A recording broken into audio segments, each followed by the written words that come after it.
Hey guys, this is cycle 1, week 3 for art, and we're doing upside down image. And on page 83, you'll be able to find the instructions towards this as to the why that we're doing it. And the main thing being that when you're drawing an image and you're not sure exactly what it is, it prevents your left brain from taking over and allows your right brain to do the thinking. And they want us to practice that idea because we use our left brain a lot in our new grammar. So tomorrow we will be drawing an upside down elephant. And so this is an art lesson I've done before. And of course, when I've done it before, I didn't do it upside down, but I think it's a really good lesson to use because it takes a while for them to understand what they're drawing. And you'll have this printout, and all you have to do is obviously turn upside down. So this square would be your step 1. If we have time for the little guys class, we might lightly draw down the middle for both horizontal and vertical because it gives 4 quadrants, and that helps a little bit know for the student where to start, because if you see on our first step, they're trying to keep it on the right hand side and they're trying to fill up the whole page. If you don't have time, I don't think it's that big of a deal, but that will be your first step. So I'm not going to go through each step with you, but I'll go through a few. So the first thing you're wanting to do is find the halfway point, go down a little bit, and that's where you're going to start making a huge backwards C. Or you can describe that however you want, but you're going to go all the way down and end there. And that's your first step. Second step, you can just say, I want you to go over just a tiny bit like this. Pause, make sure they all do that. And then talk about trying to follow that same curve just a little bit. So you're going to go like a candy cane. And stop. Okay, so now we've just finished that step. Then you go to the third step, you're going to tell them, we're going to actually draw a little diagonal line, kind of like a slide, going out this way. Whee! Okay, there's your third step. And then so on. So this one starts up back at the top or the bottom of their page. And they might know it's an elephant, they might not, who knows. But so on your step 4, you're going to go back down to the bottom and just talk about a line that goes off the page like that. And just kind of slowly move your way through it and describe it in a way that obviously is not describing an elephant. Okay, I'm towards the very end now. And if you notice, like right here, the trunk or the little, their ivory tusk goes over the trunk. I didn't make mine do that because there's no way of erasing that China marker, and it just makes it a little bit easier. But then the very last bit, it has a few wrinkles on his trunk, so you would just describe those as lines. And they're going to really start understanding what's going on at this point. His little kneecap has like some wobbly, they've put some wobbly wrinkles there. Rainbow shapes for his feet. And then of course your final one, I would leave it to the end, is to draw a football shape for the eye. And you'll be able to see this on your printout. Circle in the middle, and then they gave him some kind of wrinkles going around his eye. I think one more on his. So yeah, by the time they're finished, they'll be able to see that they've drawn an elephant. If they want to kind of bring that ear down or fix it a little bit, they can, especially the older class. But that's what you're going to be left with after you draw it upside down, and then we're going to show another 2 more steps to finish our piece out.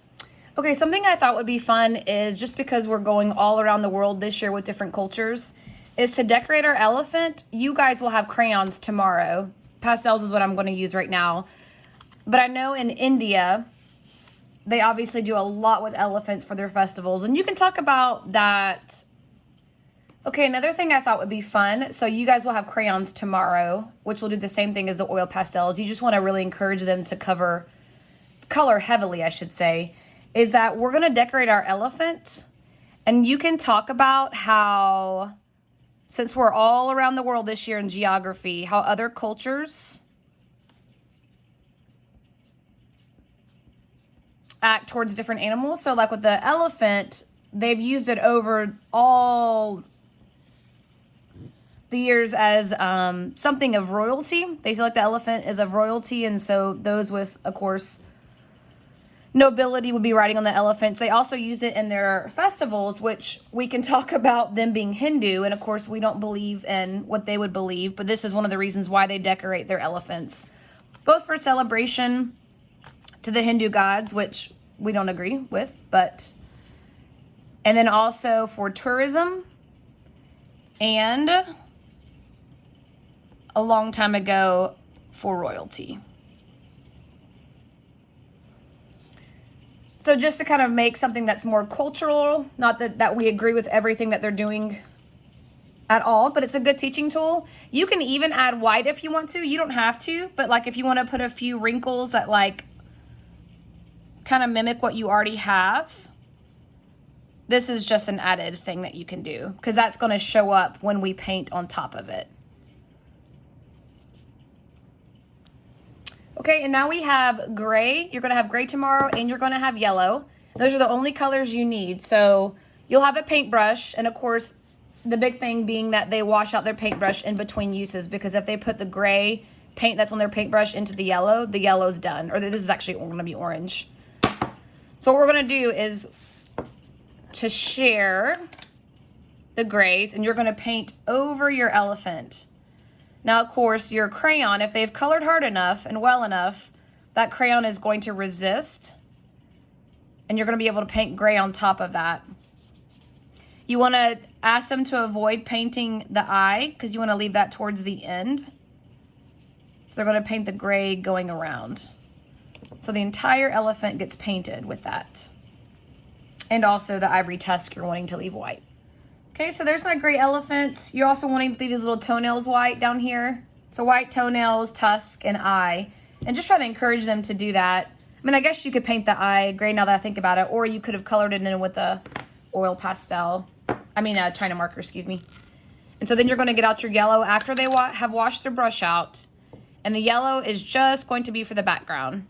There's a chance that if the wetness of the yellow paint comes in contact with the wetness of the gray, that it will kind of combine together, but it's not that big of a deal. If we had a really long time for our art lesson, we would take different measures, but we don't. So we're just trying to have a little bit of fun and make our piece look completed in the small time frame we have. Just a tip. So right here, mine just started to bleed into the elephant. If you want, you can use a paper towel and maybe have a mom on hand that's ready to go, and you can just kind of dab it up.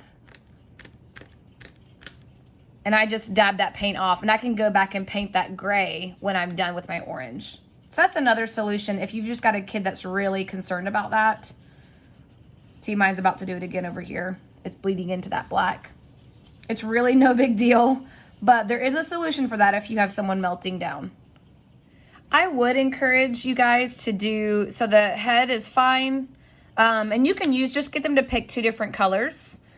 Blue would have been really cool just because it would have been complementary to this orange, but I would encourage them to bring this design really big. So maybe do a really big U shape down and then a lot more layers, since the elephant has so much more room that we could have done.